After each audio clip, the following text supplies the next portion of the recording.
Ya estoy por acá de nuevo. Ahora te voy a hablar de lo que un escritor o un dramaturgo, que es alguien que escribe las obras que tú ves en el teatro, se sienta y se pone a escribir, ¿no? ¿Qué es lo primero que crea para que tú lo puedas ver? Crea la historia, obviamente. En su cabecita ya está ordenada, ¿no? El inicio, el nudo y el desenlace, pero tiene que hacer que esta historia se cuente. Entonces, ¿cómo se cuenta la historia? Si es que no va a haber un libro para leer, sino que lo vas a ver. Tiene que haber alguien que te lo cuente. Entonces, por eso nacieron los... Eh, ¿Leíste? No, vamos a ver de nuevo. Acá dice personajes. ¿Qué son los personajes? Son los que te cuentan la historia. Si bien es cierto, cuando tú lees un libro o lees un cuento, en tu cabeza tú vas leyendo las palabras y te vas imaginando las cosas. En el teatro no pasa así. En el teatro tú lo ves, lo tienes que escuchar, lo ves, ¿no? Lo sientes porque está ahí vivo. Entonces tienen que haber personajes que te cuenten. En un cuento existen personajes que te van narrando lo que sucede, pero en el teatro no hay una estructura como en un libro que dice entró, salió, se fue, agarró, tú lo ves. El personaje entra y sale, tú lo ves. El personaje agarra un vaso, tú lo ves. El personaje grita, tú lo escuchas. Entonces, estos personajes son los que te van contando la historia. Hay muchos personajes dentro de los cuentos o hay pocos personajes también. Eso depende de cómo se estructure la historia. Entonces, bien, vamos a hablar un poco. Al comienzo, cuando recién se empezó a hacer teatro hace mucho tiempo de manera formal como lo conocemos ahora, que ya te dije en una clase anterior que fue en Grecia, en un país llamado Grecia, ahí empezó a hacerse el teatro de manera formal, o sea, es decir, escrita. Pero la gente ya hacía teatro antiguamente desde la época de las cavernas, ya inconscientemente, sin darse cuenta, estaban haciendo teatro, ¿no? Se paraban junto al fuego para invocar a sus dioses y estaban haciendo una manera de representar. Pero formalmente, escrito, fue en Grecia. Entonces, en Grecia salió un personaje que siempre estaba en las historias, que era el protagonista. ¿Qué es el protagonista?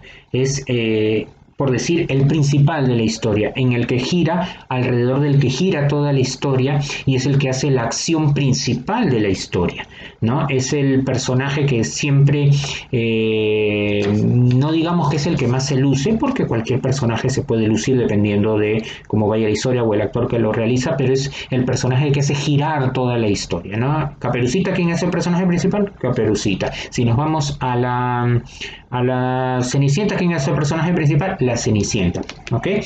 Es el personaje central de la historia, pero un personaje solo, salvo que el problema sea que esté solo, necesita a alguien que le haga tener problemas para que haya una historia. Entonces, ese personaje es el antagonista. ¿Qué es un antagonista? Es el contrario al protagonista, el que le hace los problemas, el que la contraparte, el que le hace los líos, el que lo enrueda, el que le crea los problemas en su historia o en su vida, ¿no?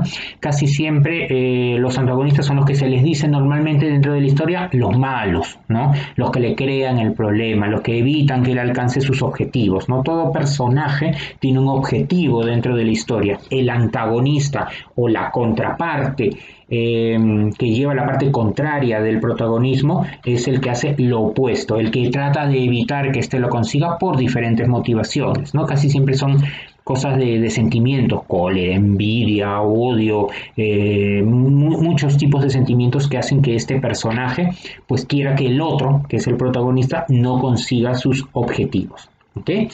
Pero en dos nomás no podía quedar, entonces una historia de a dos se puede dar, sí se puede dar, pero también pueden haber otros personajes que cuenten y apoyen a algunos de esos, algunos apoyan al protagonista, otros al antagonista, otros se quedan al margen. ¿Cuáles son estos personajes? Los personajes de reparto o personajes secundarios. Antiguamente, hace muchos años, cuando se hacía teatro antiguamente, a estos personajes secundarios se les daba una característica que los hacía resaltar, que los hacía que se noten, porque como son secundarios, para que se hagan notar. Por ejemplo, habían personajes que eran los enojones, el personaje enojón, el personaje gracioso, el personaje que siempre está preocupado, ¿no?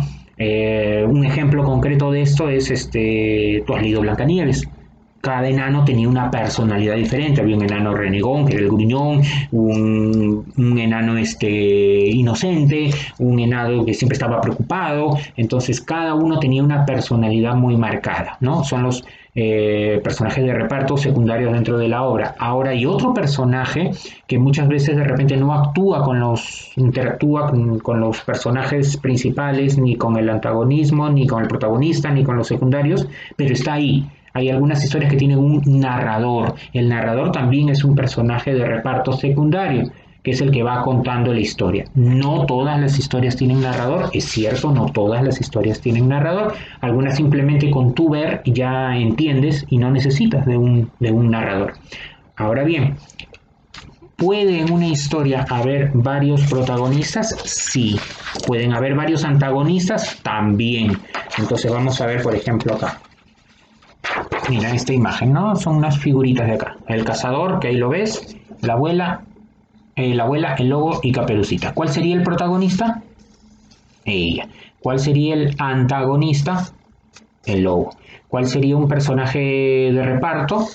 La abuela y él, obviamente, ¿no? Y si hay un narrador, un narrador. Hay una protagonista, un antagonista y varios secundarios.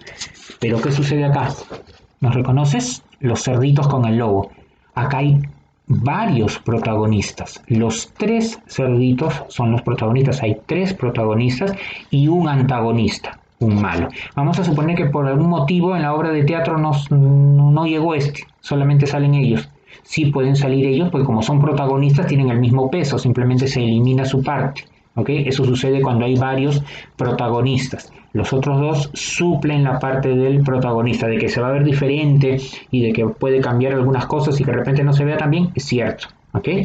Pero también se puede porque hay 3 protagonistas y un antagonista. ¿Okay? Toda esta información que te he dado ahorita de repente te marea un poquito, pero no hay problema porque te voy a mandar, como ya te dije, una ficha para que la puedas descargar con la información. Y ahorita para terminar, en el siguiente video nos vamos a ir a la pizarra y todo esto lo vamos a organizar en un organizador, valga la redundancia, un organizador gráfico para que tú lo puedas ver y lo puedas entender un poquito más. ¿Ok? Ya nos vemos en la pizarra.